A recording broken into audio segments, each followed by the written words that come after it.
ఈ మధ్య చాలా మంది ఇన్ఫ్లుయెన్సర్లు ప్లేట్ లో ఏదో ఒక ఫుడ్ పట్టుకొని దాన్ని CGM డివైజెస్ తో మానిటర్ చేసుకుంటూ ఫుడ్ అంటేనే భయపడేలా చేస్తున్నారు. ఫస్ట్ ఆఫ్ ఆల్ మీరు షుగర్స్ అంటే భయపడడం మానేయండి. మనం ఎప్పుడైతే కార్బోహైడ్రేట్ ఫుడ్ తింటామో బ్లడ్ షుగర్ లెవెల్స్ రైజ్ అవుతాయి. దాన్ని రెగ్యులేట్ చేయడానికి మన బాడీ అన్నది ఇన్సులిన్ ని సెక్రీట్ చేసుకుంటుంది. ప్రతి బాడీలో జరిగే ఒక న్యాచురల్ ఫిజియోలాజికల్ రెస్పాన్స్ ఇది. అంత మాత్రాన మనకు డయాబెటీస్ లో రావు. ఇన్ఫాక్ట్ ప్రోటీన్ అండ్ ఫ్యాట్స్ తిన్నా కూడా మన బాడీలో కొద్దో గొప్ప ఇన్సులిన్ స్పైక్స్ అన్నవి జరుగుతాయి.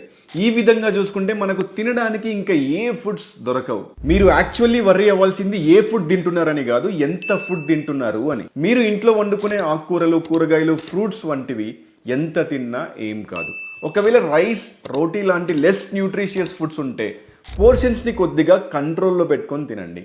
ఒకవేళ బయట తినే ఫుడ్స్ ఏవైతే ఉంటాయో కేక్లు, పిజ్జాలు వంటివి ఫ్రీక్వెంట్గా కాకుండా చాలా రేర్గా తినండి. మీ హెల్త్ మీ కంట్రోల్లోనే ఉంటుంది.